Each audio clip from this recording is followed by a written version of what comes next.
shake the following off at the end of the day? Because it's going to be so. Oh yeah, that's true. I do have to say that some episodes are tougher than others. I mean, again, it's entertainment.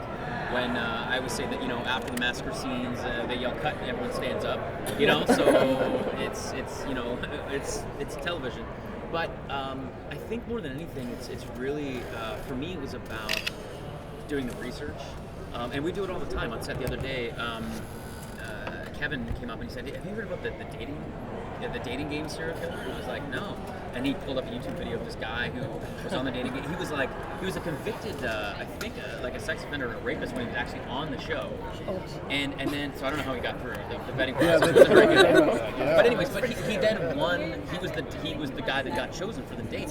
And the girl who won the date canceled the date last minute, said she got a really weird feeling, and it turns out that he ended up killing like 50 people or something like that. So it probably saved her life, just that gut feeling that she had. So, but that's the kind of stuff that we talk about and think about and research and pass along, and so it can get a little dark. But besides that, I think the thing that's really tough to sort of shake sometimes is the really emotional stuff, like last season where my character's father was killed. I mean, there was a huge build up to that, and then having to sort of really, that's one of those scenes that you can't like half-ass. You really have to get into and really put yourself into. So, there are days like that where you come off and it's like, that's emotionally pretty draining and tough, but that's kind of what we do, and part of the job is getting there, and the other part of the job is knowing how to back away. So it's like I come home and watch like Family Guy or American Dad or something like that. Just let it all go. Don't put you in a room with the Criminal Minds cast, right? No. Yeah, we'd be way too dark. So, she was asking about shaking it off. What do you use to get yourself back into place when you have to be there? Because it is a tough thing. Yeah, a lot of it is the material. There's rarely a time where I read scenes and I'm confused what the motivation is or what level to go to. It's written, Mike is a very emotional guy. He wears his heart on his sleeve. Mm-hmm. So it's not like, should I pull this back? Should I tone? You know what I mean? It's usually a full-blown emotional, he's an emotional kind of guy, reacts like, it's on his sleeve. But I tend to, before big emotional scenes, I like to zone out.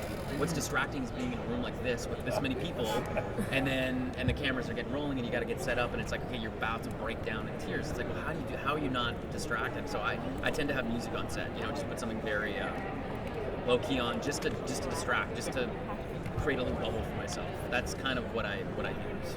Your character got pushed so far last season, so what can we expect this time that you can? Yeah, no, I think that the revenge journey that Mike had last season continues. Mark Gray is still alive. What we find out when we come back is that a year has passed.